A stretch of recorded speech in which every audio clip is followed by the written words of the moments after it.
Evening. How are you all doing out there? Man, it's a blessing to be alive, isn't it? Amen.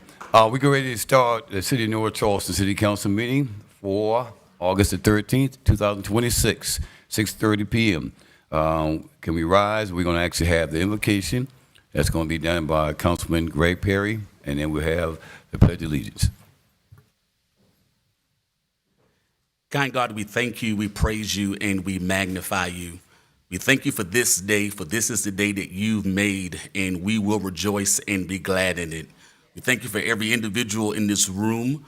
We thank you for every council member. We pray, God, that you would lead us and guide us during this meeting, and that you would cause us to make the best decisions for the city of North Charleston. It is in Jesus' name we pray. Amen.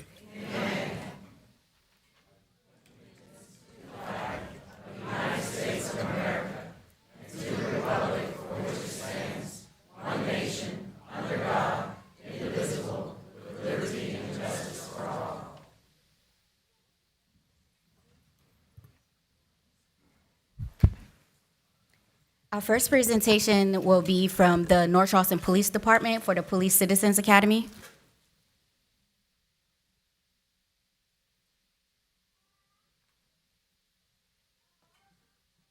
Good evening.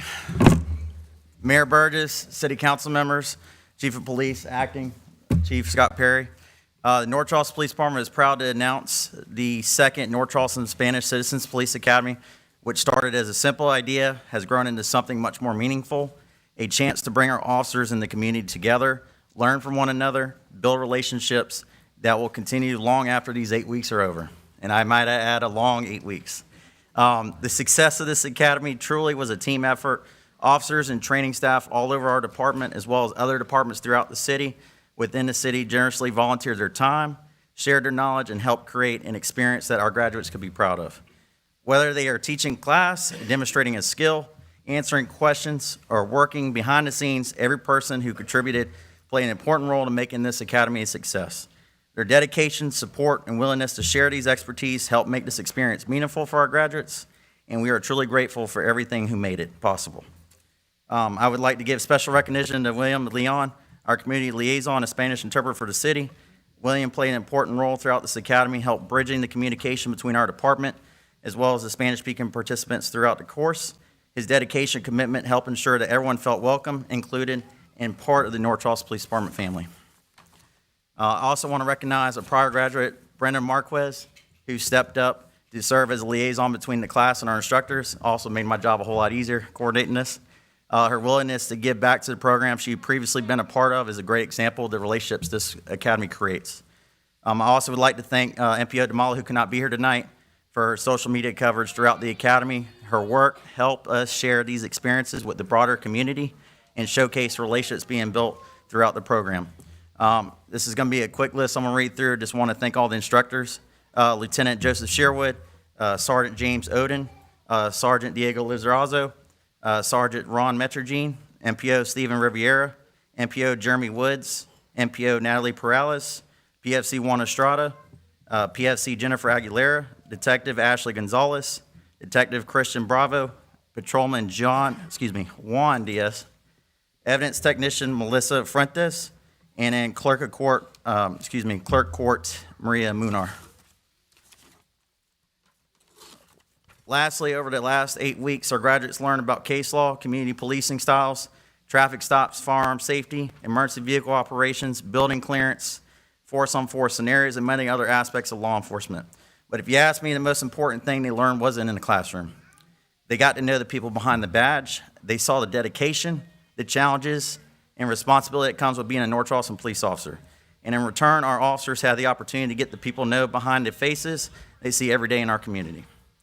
That is the real success of this program and this academy. At the end of these 8 weeks, our graduates are no longer just citizens who attended a police academy.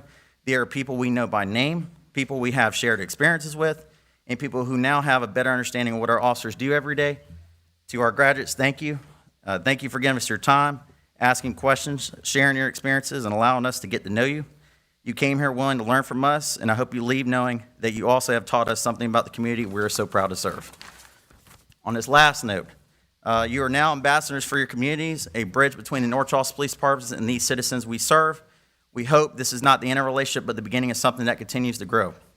On behalf of the North Charleston Police Department, congratulations on completing the 2026 Spanish Citizens Police Academy. At this time, we'd like to recognize our graduates and present each of them with their certification of completion.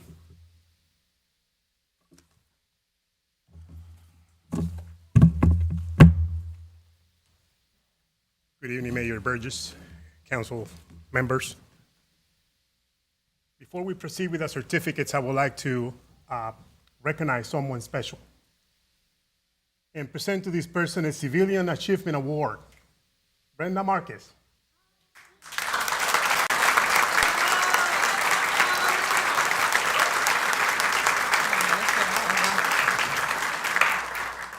It is a privilege to announce that the award committee has unanimously selected Brenda Marquez for the Civilian Achievement Award for the month of July 2026.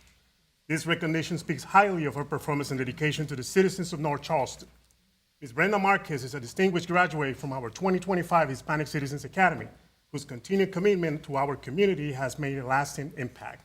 During 2026 Hispanic Citizens Academy, Ms. Marquez voluntarily stepped into the role of liaison between the Academy participants and our instructors, serving as a reliable point of contact throughout the entire 8-week program. Ms. Marquez attended every class without exception and consistently made herself available to assist both instructors and participants in any way possible. She maintained a regular communication with every member of the class, ensuring that she stayed informed, accounted for, and prepared for each session. Her dedication and leadership contributed greatly to the success of this academy. In addition to her service with the Hispanic Citizens Academy, Ms. Marquez is an active participant of NCPD recap walks, further demonstrating her commitment to strengthening the relationships between the law enforcement and community. She's a valued member of our community whose selfless service, leadership, and dedication set an outstanding example and orders to follow. Let's all congratulate Ms. Marquez for a job well done.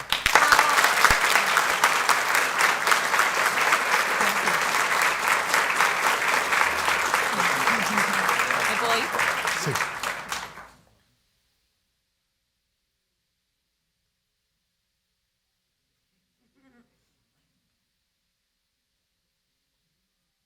And now the moment we were waiting for, el momento que esperábamos. Adriana Zavala.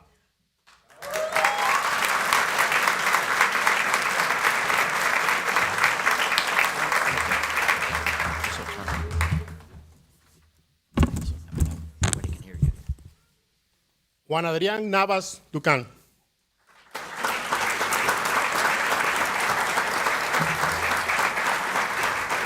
José Luis Romero Beltrán.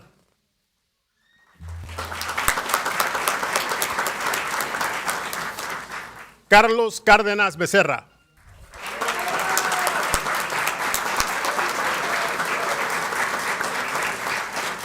Oneida Noriega.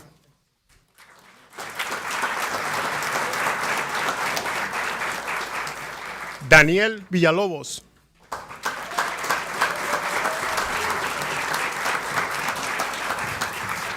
Gibson A. Gavidia C.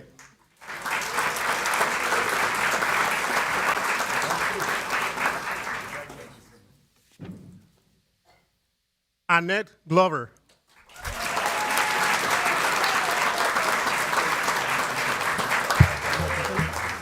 Which one is that? No. Okay. Jessica Palacios Mendez.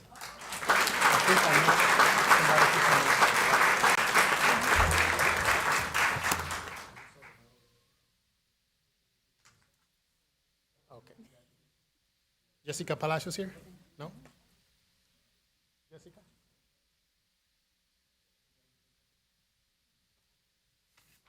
Orly Miranda.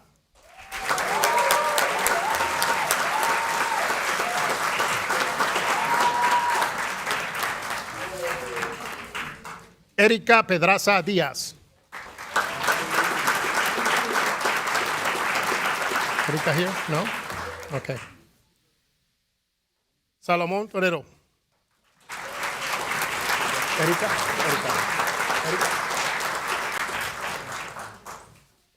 Salomón Torero. Sandra González.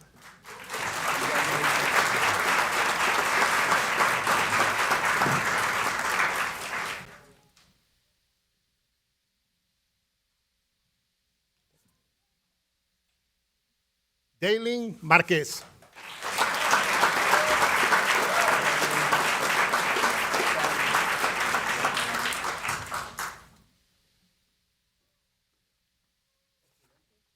Alba Vargas.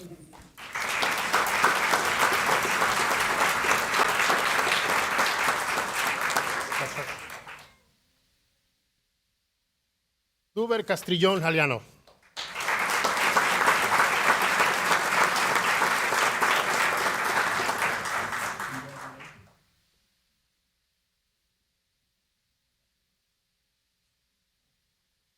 Lorena Camal.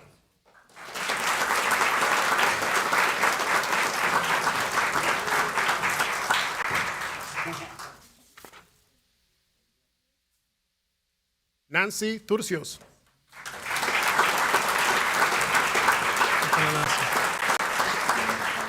¿Dónde está Nancy? Yo la vi aquí. Nancy, there you go.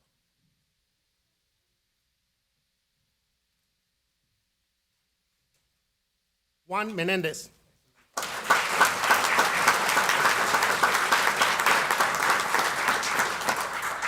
Not here? Okay. John Martinez.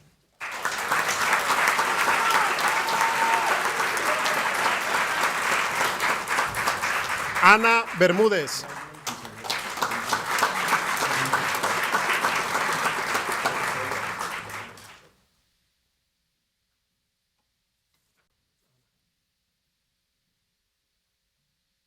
Jamie Suyapa Ponce.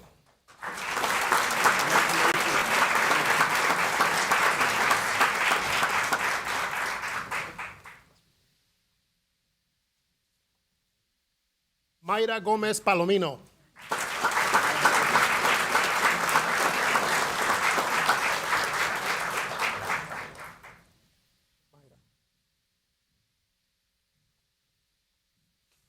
Juana E. Cajamarca López.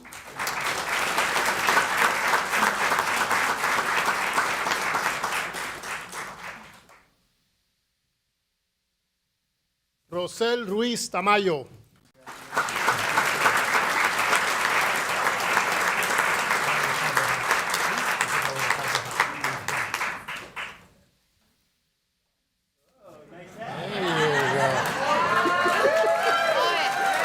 That's what was in the box. Jenny Velázquez. Ya. Jenny Velázquez. Rosemary del Valle Ortiz.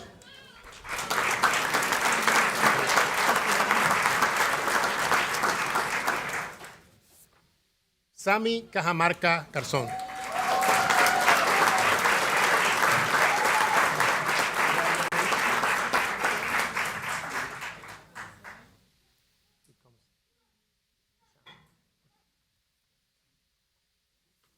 Eduardo Díaz.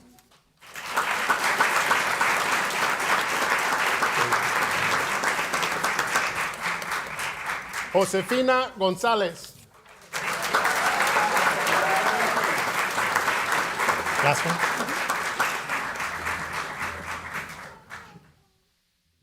Yolimar Prado.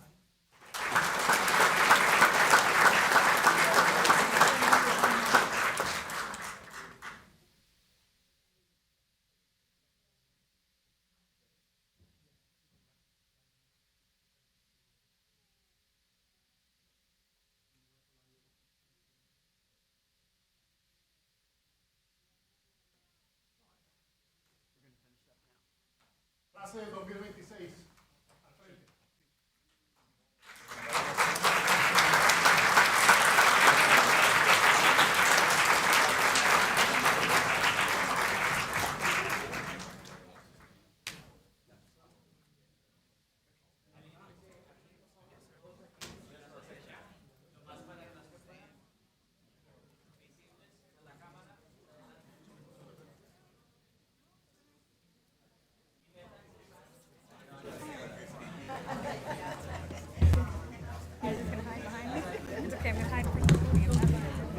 de cable.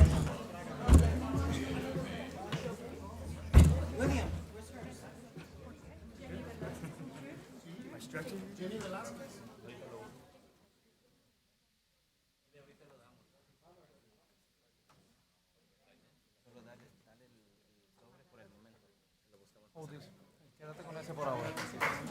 Vamos a sacarle foto para que... Solamente por ahora. Take a picture. Okay, let's take a picture and then we'll give her. Okay. You got to get in here, Will.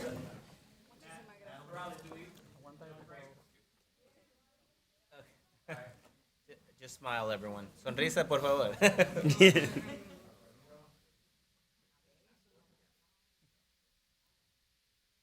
Good. Dear City of North Charleston. Thank you. Class 2026.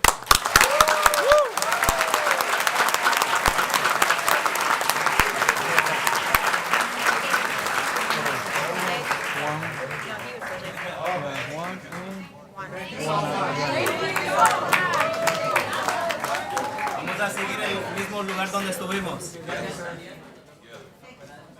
Si quieren, todos podemos ir para este lado. Vamos a regresar donde estuvimos. Mayor Burgess, if I might, I dropped in on this academy, and I was quite amazed at what these graduates went through. We actually have one that wants to be a police officer that we're Wow. going to work with. Wow. And a lot of them had no idea what police officers do. So I am so proud. I know you noticed a lot of names. Yeah. And I'm proud of every one of them. They were excellent. Well, thank you, Councilwoman, because before you became a councilwoman in 1993, Yep, you were walking on Stall Road yep. trying to help Hispanic Latino citizens realize that the reason why they're being robbed is because they're not putting money in a safe spot. That's right. And you got the banks to help them to put that money up, and those robberies went down almost 60%. Absolutely. Thank you so much. Thank you. I encourage all of our council members to go to the training division and just look at what they do. You will be amazed. Thank you, ma'am. Now we have the North. Before we start, I want to be able to say hello to some people that hadn't been in a while. You hear me now? Is it good? All right.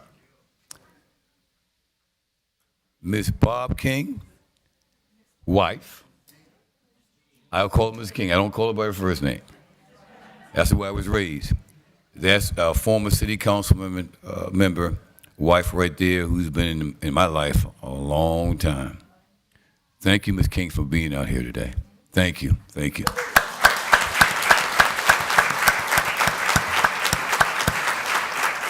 And then we have Councilman Epps. He was a judge. His wife is out here as well. And I thank you, Ms. Epps. Thank you. If I don't recognize anybody else, don't blame my heart. Blame my head, please. Okay? Thank you. Wait, Clerk of Council. Now we'll have the North Charleston Fire Department TAC Camp.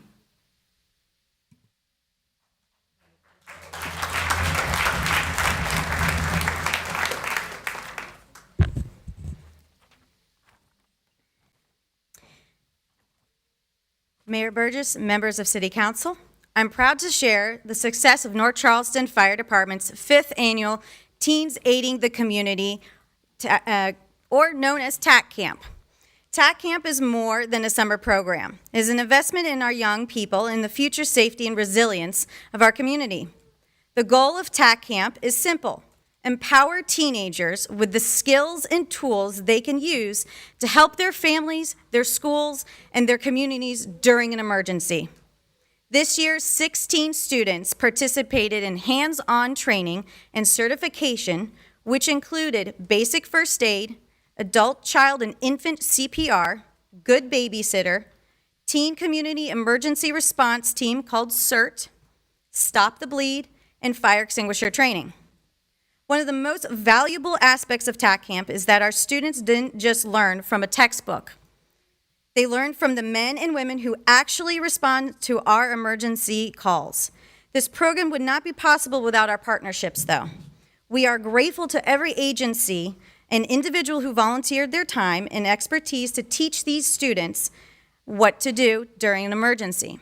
So thank you to the following departments: North Charleston Police Department, Charleston County Consolidated 911 Dispatch, Charleston County Emergency Management Department, Charleston County Volunteer Rescue Squad, Dorchester County EMS, Joint Base Lindsey Graham Fire Emergency Services, Michelle and Madison Goosens from Somerville Medical, and Service Masters of Charleston.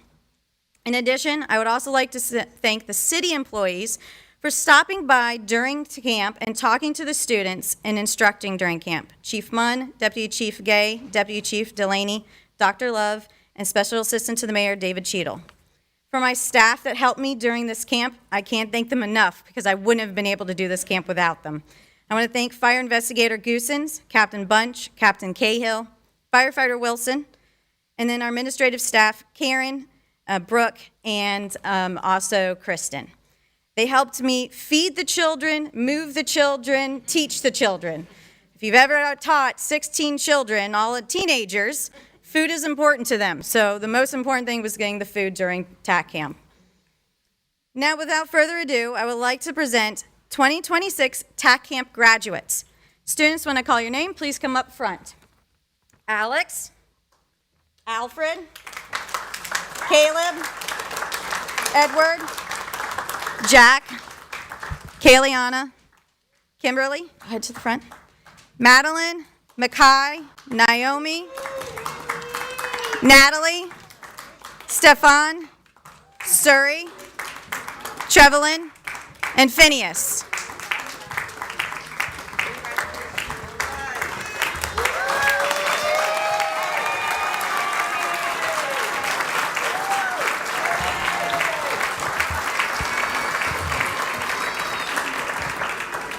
Students, is this on air? Students, I'm short, sorry, there we go.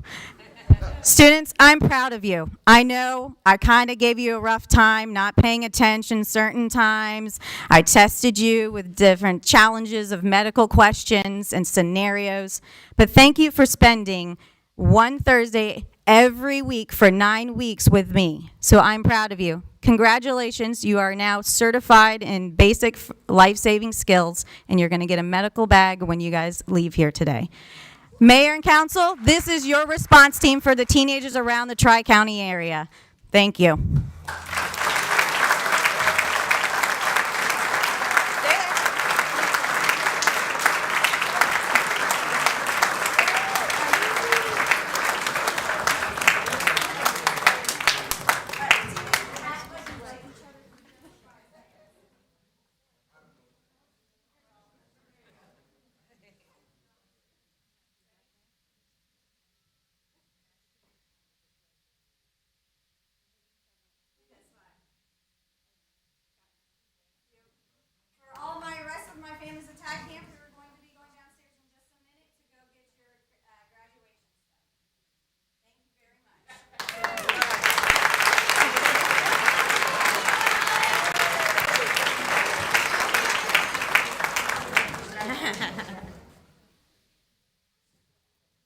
Courtney, we're good?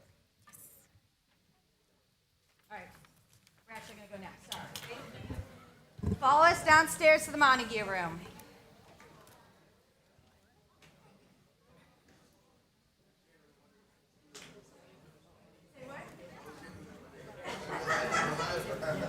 Go downstairs, Gail.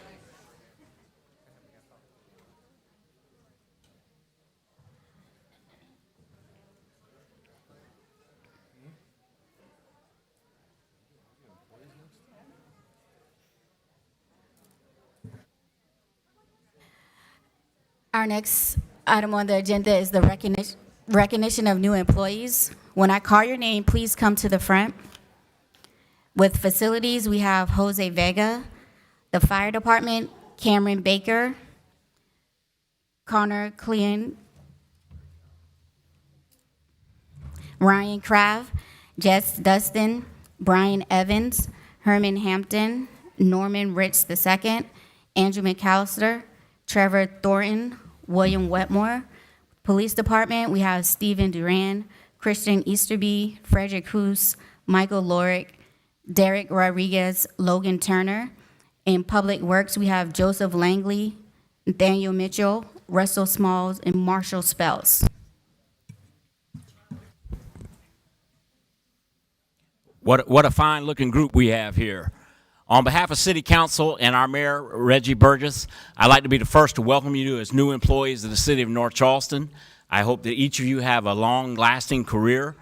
And as the Mayor says, you know, serving the public and serving our constituents is a very high calling. At this time, I'm going to ask you to turn around and face the council. And these folks you might want to get to know because every year they're the ones that approve the budget that has your raises in it. So they're also good people to know. So with that, I'll ask the Mayor to share a few words with you. I just want to say to you all, thank you all tremendously for investing in this city. I really, really thank you because you guys are going to help us to continue to improve our quality of living in the city and also keep us in an all-American city status. It all comes together. But the most important, people in this city, turn around. Turn around. Those people, the citizens, that's your number one priority. Take care of them. Listen to them, learn from them, and serve them. Thank y'all. If you guys don't want to, you can go ahead and leave. If you want to stay, you can stay. All right. God bless you guys.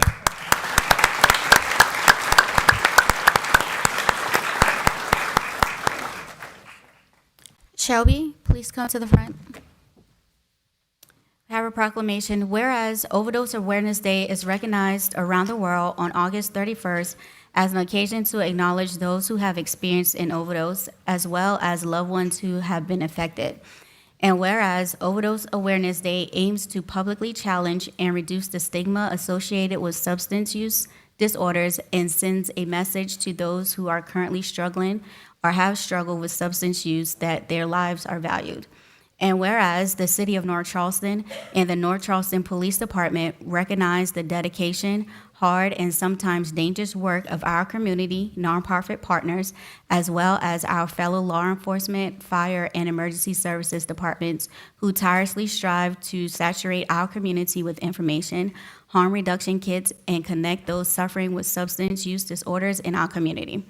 And whereas it is important to recognize that substance use disorders touch people of all backgrounds, despite race, religion, education, or socioeconomic class, people from all walks of life have suffered from addiction or known someone who has.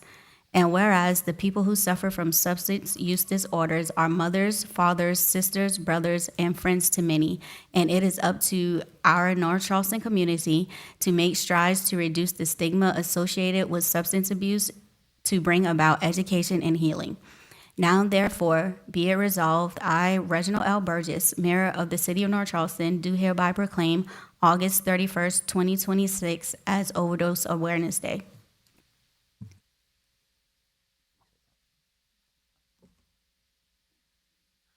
Good evening.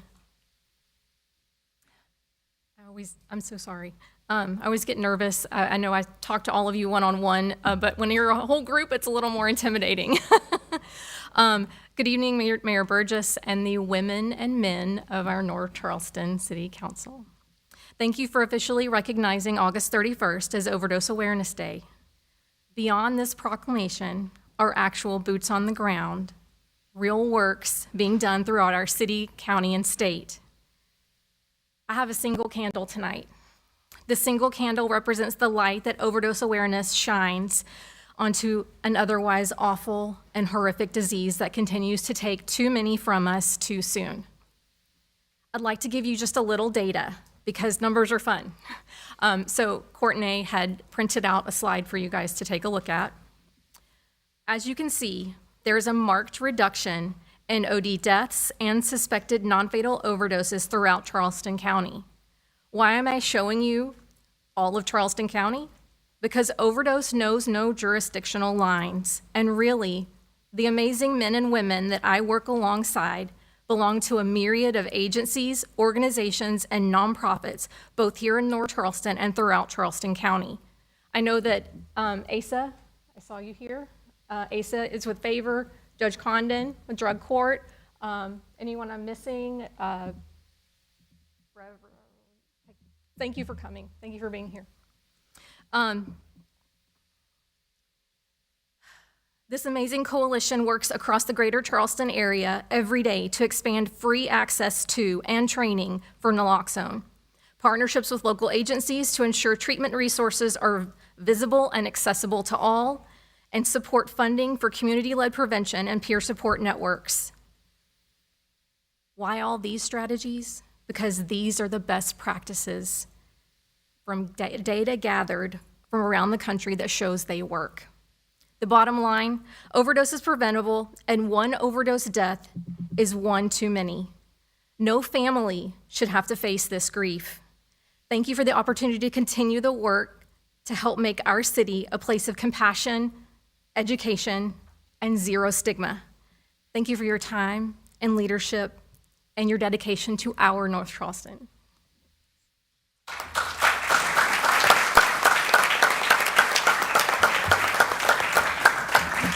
Mr. Mayor, Yes, may I Councilman. say something, please? As we recognize overdose awareness, Judge Condon was mentioned, so I also want to acknowledge the important work of Charleston County Drug Court.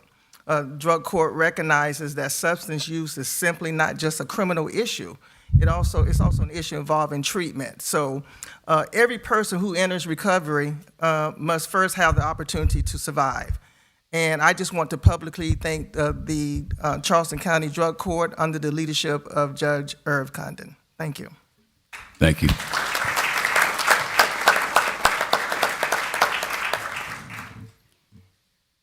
Will members of the North Charleston United Methodist Church please come forward?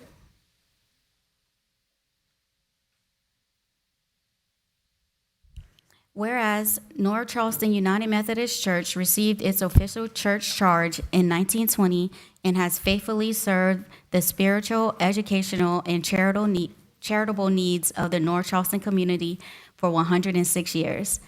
And whereas throughout its history, the congregation has remained steadfast in its mission to worship God, make disciples of Jesus Christ, and serve its neighbors with compassion, grace, and generosity. And whereas for more than a century, North Charleston United Methodist Church has been a beacon of faith, hope, and love, ministering to generations of families while strengthening the fabric of our community through worship, outreach, fellowship, and service. And whereas the church continues to honor its rich heritage while looking towards the future, preserving its history and inspiring future generations through faithful ministry and community engagement. And whereas the city of North Charleston is honored to recognize the enduring legacy and positive impact of North Charleston United Methodist Church as it celebrates this significant milestone. Now therefore, be it resolved that I, Reginald L. Burgess, Mayor of North Charleston, do hereby proclaim August 30th, 2026 as North Charleston United Methodist 106th Anniversary Day.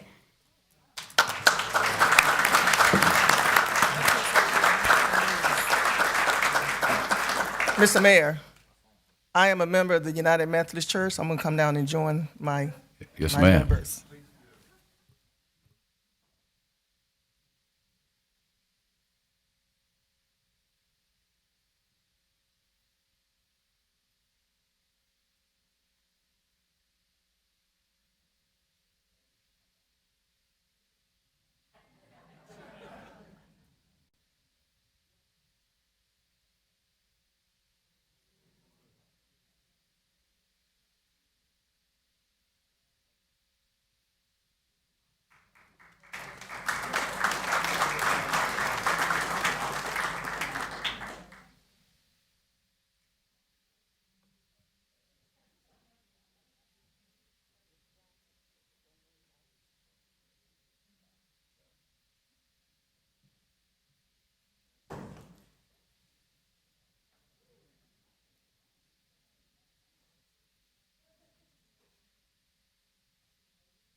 Our first item on the agenda is a request to approve the July 23rd, 2026 minutes. Move to approve. Second.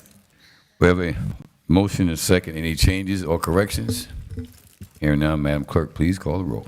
Mr. Perry? Aye. Ms. Jerome? Aye. Dr. Ganaway Paisley? Aye. Dr. Palmer Roberts? Aye. Mr. MD? Aye. Ms. Brown? Aye. Mr. Hudson? Aye. Mr. Skipper? Aye. Mr. Brown? Aye. Mayor Burgess? Aye.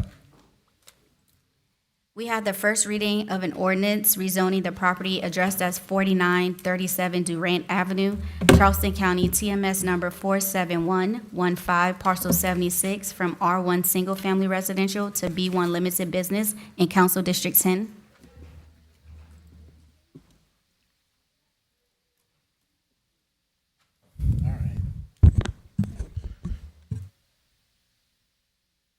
First item is a proposed rezoning of the property addressed at 4937 Durant Avenue. They are requesting rezoning from R1 Single Family Residential to B1 Limited Business. The property can be seen here by my cursor, highlighted in the blue outline at the corner of Durant and Errant Street. Current the property is currently zoned R1 Single Family Residential, and all of the surrounding properties are currently zoned the same.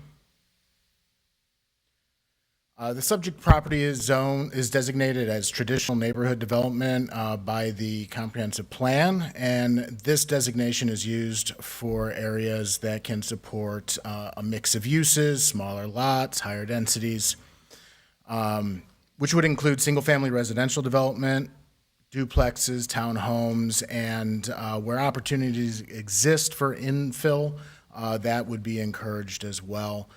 This would also support small-scale neighborhood business zoning at the site, and that would be consistent with the designation of the comprehensive plan.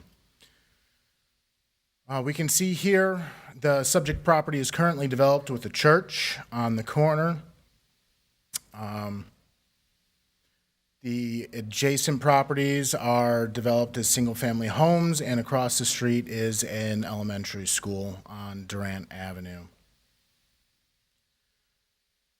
The traditional neighborhood designation supports walkable neighborhood units in addition to appropriately scaled commercial uses. Given the subject property's corner location, the adjacent institutional development, and support from the comprehensive plan, staff recommends approval of the request to rezone from R1 Single Family Residential to B1 Limited Business.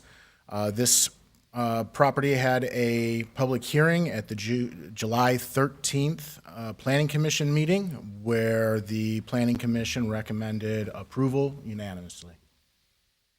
Without objection, this item will be referred to the Public Safety Committee for further review and consideration. The next item on the agenda is an ordinance rezoning the property addressed as 1984 Forest Avenue, Charleston County, TMS number 46612, parcel 211, from R1 Single Family Residential to R2 Multifamily Residential in Council District 10. As stated, this is a request to rezone the property from R1 Single Family Residential to R2 Multifamily Residential. You can see the subject property here highlighted in the blue. The property is currently a vacant and cleared lot. The surrounding properties are zoned generally R1, with the orange representing an R2 zoning district. The red is B2 zoning, and the blue is B1 along Sproul Avenue. The property is designated as traditional neighborhood development within the mixed-use corridor of Sproul Avenue, as well as within a mixed-use node of a station area along the LCRT line. This designation, again, supports smaller lots, higher densities, and a mix of housing types. More intensive multifamily uses are appropriate when in proximity to a mixed-use corridor or a mixed-use node. The mixed-use corridor designation is intended to provide for commercial, retail, office, and higher density housing adjacent to principal transportation corridors.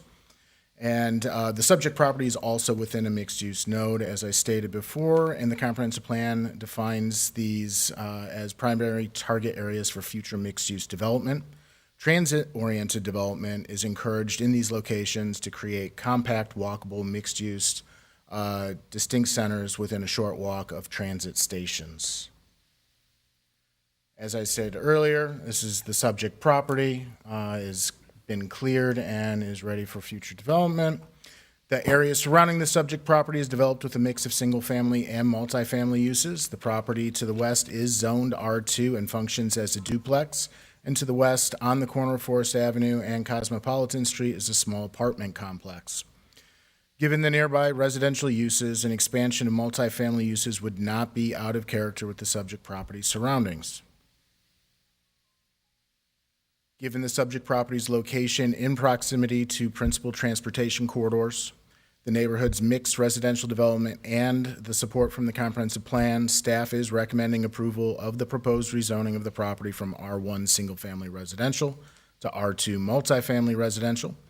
This case also had a public hearing at the July 13th Planning Commission meeting where the Planning Commission made a recommendation of approval unanimously.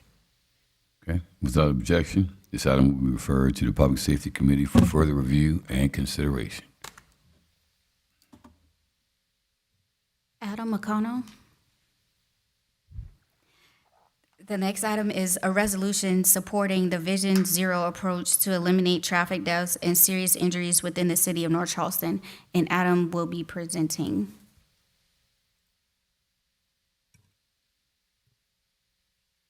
Good evening, Council.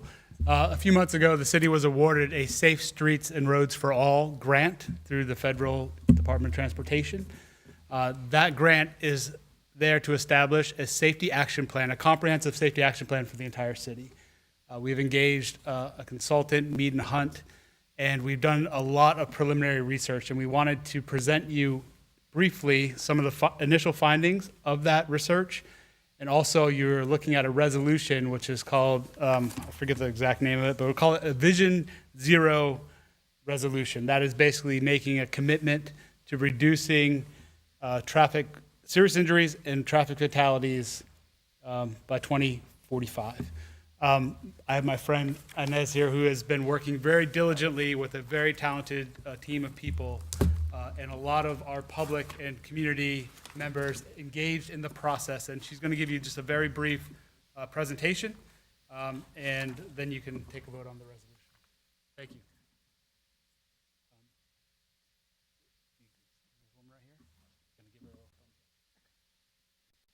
Good afternoon, everyone. Thank you for your time and the opportunity to work with the City of North Charleston. And before I start with the data, I really want to thank you and the staff members. They are a wonderful team of people to work with. So thank you. Thank you, Adam and Meg. And also to the community. We had a survey that gathered a lot of input. So this is part of it. So I'll share the data analysis as well as public input, sharing some of the themes that we've seen. And this is part one. So when we come back, we'll give you a full picture of the comprehensive safety action plan, what we've seen, and also what the recommendations are.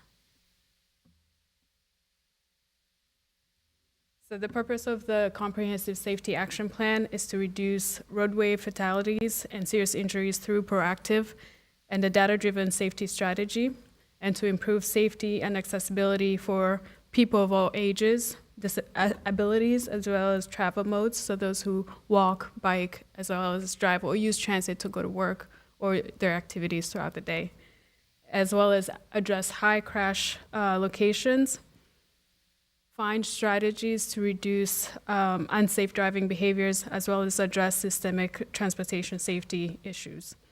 Our goal is to advance equitable access to jobs, schools, healthcare, transit, and community hubs.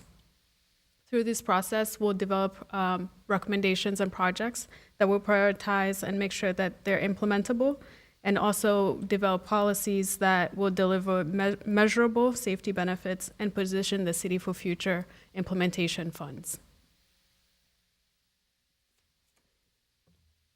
So that map is one of the maps that we developed at the beginning of the safety analysis study.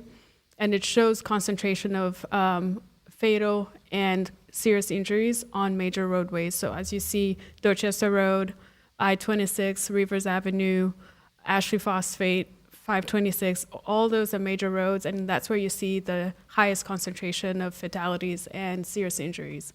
And between 2020 and 2024, we saw 131 lives lost on roadways. And that's the goal of the Vision Zero resolution. And to go deeper on that, and I love numbers, 80% of those serious injuries and fatal crashes occurred on high injury network. High injury network are 58 miles of the 600 miles that you have throughout the city. That's less than 10% of the miles in the city. That's where you have 80% of crashes. So when we talk about recommendations, our goal is to focus on those high corridors and make sure that we have safe behaviors and we can save lives. Public input, my favorite part, because you can look at the data, but you also need to get firsthand experience from the public. Between April 1st and July 31st, we received 413 survey responses, as well as 772 interactive map points. Those are points you see on the map where people will put either a point of walking or biking or driving or railroad crossing and put in a comment of what they have experienced. And themes in terms of what they're highlighting includes speeding. Speeding is an issue, unsafe driving behaviors, that's the top causes of fatal and serious injuries. Rail crossing creates safety concerns, and they also express the need for sidewalk and, can you move to the next, please? Thank you. Next. So themes, so those are the themes that I'm referring to. Speeding, unsafe driving are the top concerns when it comes to roadway fatalities. Railroad crossing can sometimes be an issue when it comes to pedestrian connectivity or delays in terms of traffic or even EMS response. Multimodal gaps address sidewalk and bike and ped infrastructure where we have people walking and biking to school or in the neighborhood to libraries and community centers, and they want to make sure that they're safe. And then maintenance when it comes to pavement markings to make sure that lanes are visible and drivers can tell which lane they're in and also where to turn and things like that. Just making sure that lanes are clear and drivers know what to do. And then truck and freight traffic. One of the comments we received is to reduce freight traffic on neighborhood roads. So with the Vision Zero resolution, our goal is to establish, this helps us establish the commitment to eliminating traffic fatalities and serious injuries by 2045 and recognize that traffic deaths and serious injuries are preventable and should not be accepted as inevitable part of transportation. This also affirms the city's support for a safe systems approach that combines safer roadway design, public education, targeted enforcement, and enhanced emergency response. And this also supports the development of and implementation of the city's federally funded Safe Streets for All Comprehensive Safety Action Plan. So this is what will come back in later once we've finished the plan for you to adopt. As far as next steps, we're putting together a focus group. The application will be open. It's actually open right now, but we'll post it tomorrow.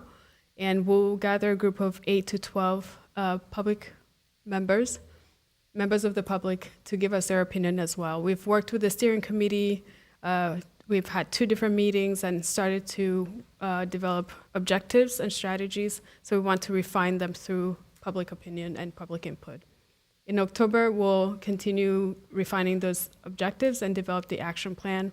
And early 2027, we'll bring the Comprehensive Safety Action Plan to you for adoption. Thank you. Move for approval. Second. Second.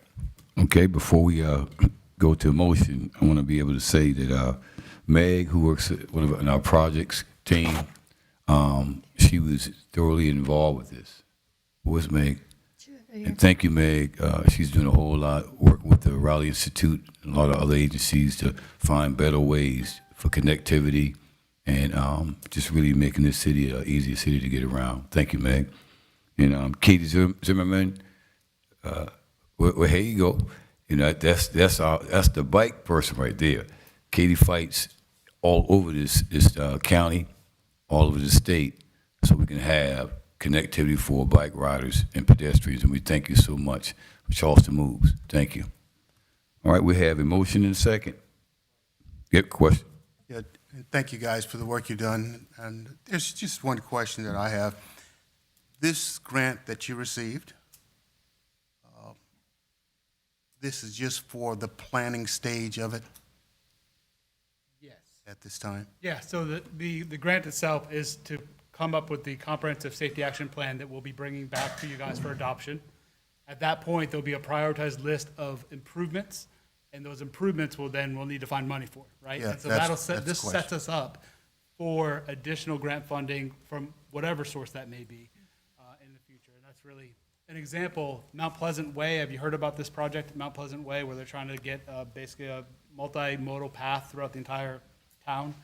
They received $17 million in additional funding through this program. And so those are available to us if we can get our house in order and get our plans prioritized and get better safety outcomes for our people. And I know the resolution in front of you seems a bit ambitious, 0 traffic fatalities by 2040, but I will say that Hoboken, New Jersey last year had 0 fatalities, which is an incredible feat if you think about it. And I think that we're better than Hoboken, New Jersey. In fact, I know that we are. So let's get to work and get to the work of keeping our people safe. One North Charleston. That's right. One North Charleston. Forward together.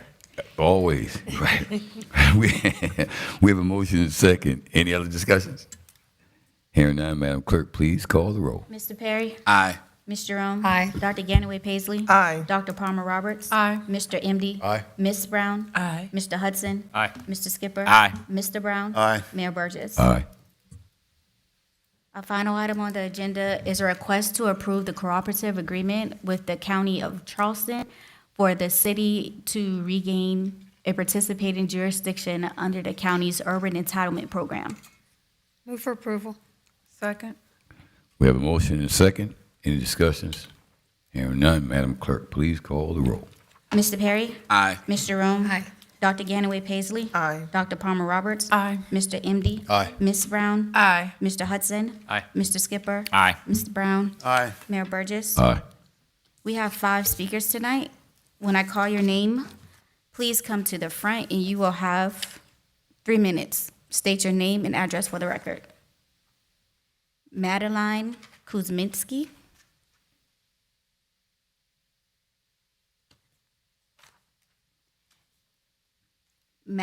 Maggie, Miss Maggie.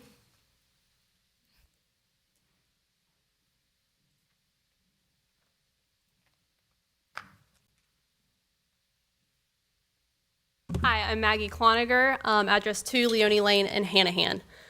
So again, my name is Maggie Cloniger. I'm the president and co-founder of a nonprofit called Hope for Feral Hearts. So what we do is we TNR large colonies through North Charleston, town of Mount Pleasant, and city of Charleston, partnering with Charleston Animal Society to try to completely sterilize full colonies to stop the continued reproduction of these cats. It's kind of the gold standard of TNR. The reason I'm here today is it's become known in kind of the TNR universe around Charleston about a situation at Red Cross where a feeder is not doing things quite the way we would approve. We don't condone the behavior. We've been aware of some no trespassing items that are going on with her. I went to the property myself to try and see how I could help to TNR the cats, help the business with the issues they were having with these cats getting in their vehicles and getting mangled in the engines. No one wants to deal with that. That's horrific. I was told if I came back, I would be pressed with trespassing charges as well. So I did not go back, try to get in contact with the property owner, haven't been able to do so. So I'm here to ask the council to work together with my team. I have all my board members here. We all trapped together. Collectively, we trapped and TNR'd 335 cats in the past 2 years. And with that, you get a microchip, they get vaccinated, and their ear tipped to stop the reproduction. We currently have 12 to 15 appointments every Monday with Charleston Animal Society to help with this situation. The problem is if businesses don't want us on their private property, these cats aren't just going to go away. They're going to continue to reproduce and become an issue. They're going to get sick from starvation. Their immune systems get low. They're going to get rabies. They're going to spread diseases. We don't want that to happen. We want to be able to sterilize every colony cat in North Charleston, really in all of Charleston County, so the population can slowly dwindle, and we don't have a community cat crisis on our hands anymore. So again, we would love to be able to meet with you, Mayor Burgess, to discuss what we might be able to work together with animal control. We have a database that is confidential where we track the colonies, and we can track as they die off. We have all of them TNR'd, making sure that we are stopping this from continuing. We have done apartment complexes. One of our members, she TNR'd an entire colony behind a gas station in North Charleston. When she started, Lori Reed back there, the cats were out of control. They were in the garbage. They were causing issues, spraying, being a nuisance. Over 4 months before we had our mass appointments, she TNR'd 20 cats. Now, the gas station doesn't even know those cats exist. They come out for their feeding time at 7 p.m. They go back behind the fence and they don't bother anyone. So that's kind of the gold standard of what we are looking to bring to North Charleston. We don't want businesses to deal with nuisance cats. We love the cats. We want them to be taken care of, but we want to be sure that we do continue to make North Charleston a better place for everyone. And we work together to be compassionate for these animals, but also taking into consideration the business owners and where they're living at. Thank you. Thank you. I'll say. Yeah, Dave, can you talk with her? Thank you. Right there. Yes. Betty C.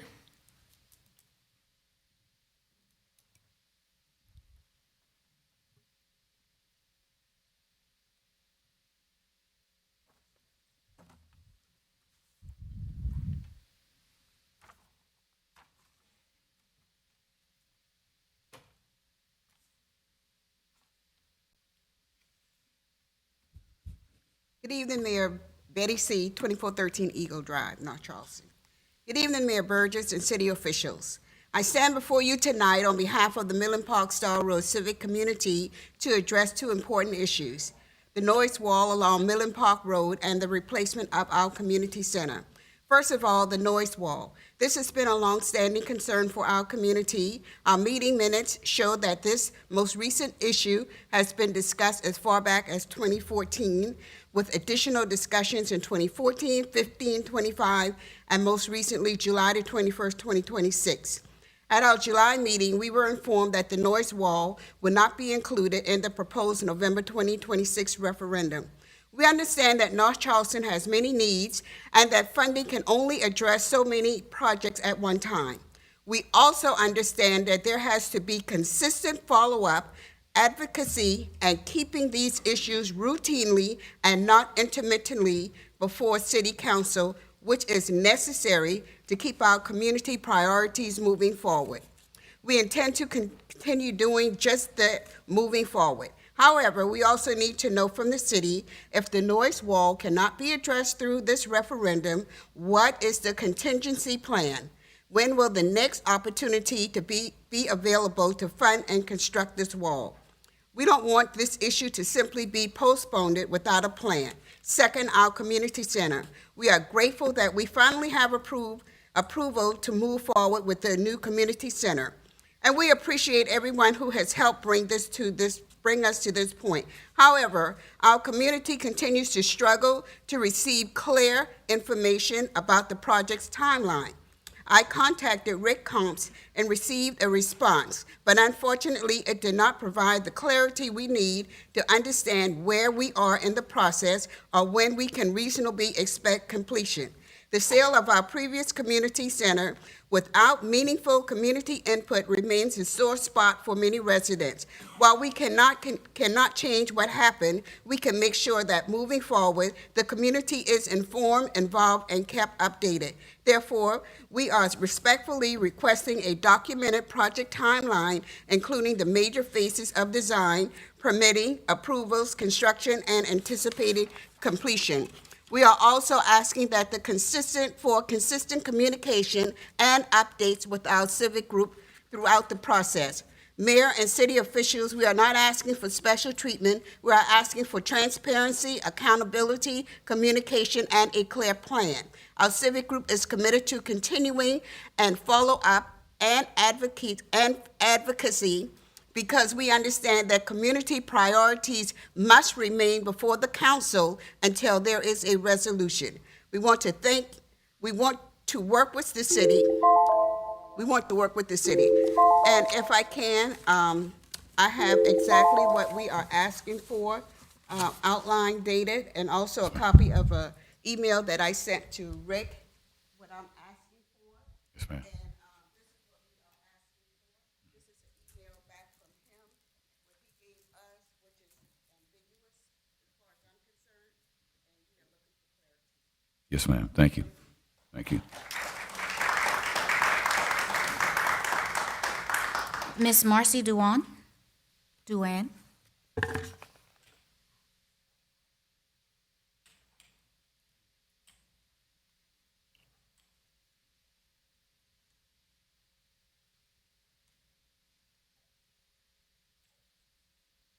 wait, I'm slow. Yes, ma'am. Thank you, Mayor and Council, for allowing me to speak tonight. I'm going to speak on the same subject as Betty, the noise wall. And I want to thank our neighbor, Randy Lassiter, that was so helpful in his penmanship. He wrote letters to our former mayor, Keith Summey, to our former Hollins, Fritz Hollins, former governor, Mark Sanford, and former Senator Ernest Hollins. Yes. And he was just passionate. He moved to Midland Park in 1967, and right at the end, his house is right at the end of South Kenwood, where it butts up to the interstate. And he realized the noise was horrible. He got out there, spent his own money to plant some bushes, trees, to try to help block the noise. Well, when DOT decided to widen I-26, they cut down his trees, cut down his bushes. And so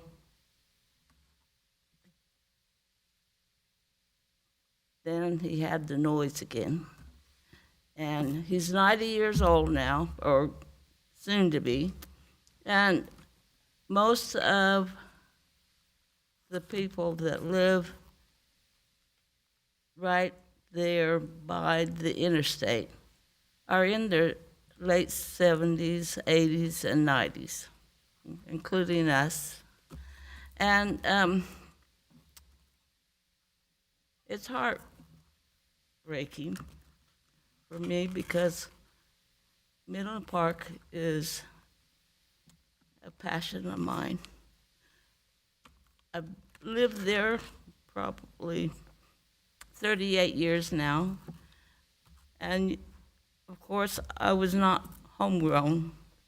I was raised in Idaho, and the weather is awful. But it's South Carolina, and it's just a different temperature.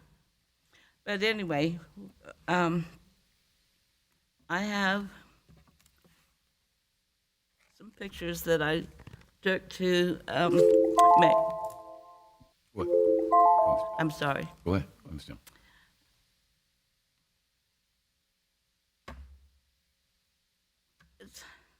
Take your time, Ms. Neal.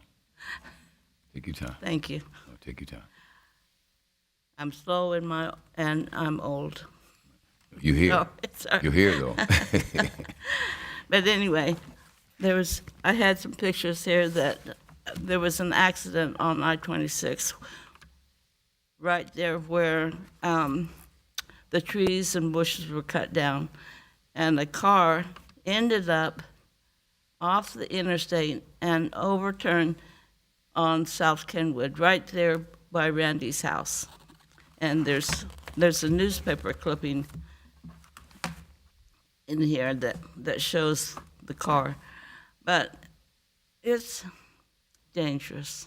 It's just really dangerous, and the noise is awful. And I hope that the city can help us out with one or the other. Thank you. Thank you, ma'am.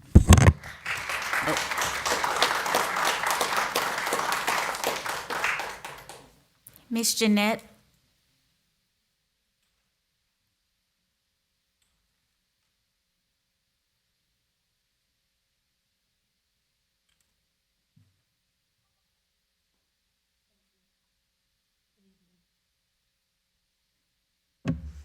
Good evening, Mayor and City Council members. My name is Jeanette Craparata. I reside at 6927 Raymond Avenue, North Charleston. I have lived in Midland Park for over 30 years. I am standing here tonight to express my profound disappointment. For the 3 decades, our neighborhood has been left completely unprotected from the relentless noise and toxic pollution of the interstate. The reality of living near the interstate, 3 decades of neglect for 30 years, Midland Park residents have watched traffic and pollution grow without relief. Severe noise pollution, the roaring highway traffic, disrupts our sleep, lowers our property values, and ruins our peace. Air quality crisis. Generations of our children and elderly neighbors have breathed in hazardous exhaust and fumes daily. I'm an avid gardener, and I can attest to the pollution from it all. Okay. Unacceptable delays. 30 years of patience is more than enough. Our community has been ignored for far too long. What we need the council to do, end a 30-year wait, treat this as an urgent public health and safety emergency that it is, allocate immediate funds, dictate the necessary budget to build this quiet wall without further excuses. Commit to a date, provide the Midland Park community with a firm, official timeline for breaking ground. I thank you for your time. 30 years is a lifetime to wait for clean air and peace. Please act now. Thank you, ma'am. You're welcome. Thank you. Thank you. Mayor, Yes, ma'am. if I may, there are many members of Midland Park that live here. If they would stand up, please, to show their support. I told you when all this began that Midland Park was not going to stay quiet. Yes, ma'am. And they're not. This is the beginning, because they have waited. When all of this happened, Northwoods was not even built. These residents deserve the peace and quiet that they've waited for, that was promised to them, that the money was allocated for and misspent by the state. They should not be held prisoner to that. And I told you, I will fight to the death if we don't get this wall, and I will. Yes, ma'am. Thank you. Yes. That's right. 1998, Jeanette and I started the Civic Club when all of this started. I wasn't even on council. They came to the meeting, said it was funded, and then the money went elsewhere. And that was in 98, 99. So, long time ago. Enough is enough. Thank you, ma'am. Thank you, Councilwoman. Thank you all.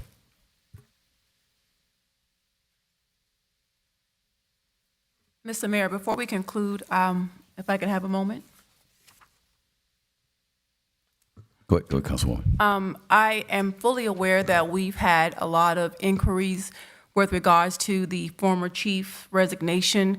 I was contacted by several media outlets. I did not provide a statement because I didn't have one to provide. I felt that the statement provided by the mayor was sufficient, and I typically do not speak on matters when I don't have the facts to give an adequate statement. But a statement was made, and as I respect every council person's right to their opinion, I want to clarify that I am not one of the leaders of this city that's confused or was frustrated or felt blindsided. If Ron Camacho, as the higher chief for this city, felt that he could not work alongside our mayor and the work that our mayor has put in as a former chief of police to gather and reaffirm community relations in the city of North Charleston, then I accept his resignation, because we will not go backwards in this city. We will go forward together. And we spent a lot of time in community relations. I'm a community-minded person. I work in grassroots nonprofits, and I'm out every day helping other people. And if he cannot lead our police department in a direction for this city, then we bid him farewell, and I wish him well. Thank you. Thank you. Thank you. Mr. Mayor, if I could have a motion to go into executive session to discuss a potential resolution of a pre-litigation employment claim against the city and provide legal advice regarding handling employment notification of those employment resolutions. So moved. Second. All right, we have a motion and a second. Madam Clerk, please call the roll. Mr. Perry. Aye. Ms. Jerome. Aye. Dr. Ganaway Paisley. Definitely aye. You said no. Go ahead. Aye. Go. Aye. Aye. Aye. Okay. Definitely. Okay. Go ahead. Dr. Palmer Roberts. Aye. Mr. MD. Aye. Ms. Brown. Aye. Mr. Brown. Mr. Hudson. Aye. Mr. Skipper. Aye. Mr. Brown. Aye. Mayor Burgess. Aye. We shall return, people.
That's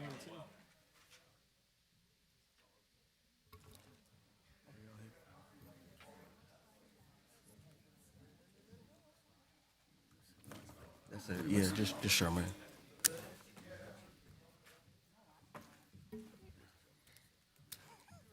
Yeah, Mr. Mayor, it is 8:13. We are back from executive session. After discussion and legal advice, no votes were cast or decisions made. Copy. If I could, I'd ask for a motion to authorize the city's attorney to negotiate the settlement of any current and future claims regarding Rolando Camacho in the amount not to exceed $67,000. So moved. Second. We have a motion and a second. Any changes or corrections? Hearing none, Madam Clerk, please call the roll. Mr. Perry? Aye. Ms. Jerome? Aye. Dr. Ganaway Paisley? Aye. Dr. Palmer Roberts? Aye. Mr. MD? Aye. Ms. Brown? Aye. Mr. Hudson? Nay. Mr. Skipper? Aye. Mr. Brown? Aye. Mayor Burgess? Aye.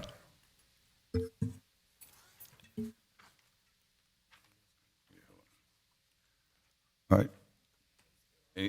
Anything else that come before the body? There's nothing. This meeting is adjourned. Yeah, I meant to say that. That's what I meant to say.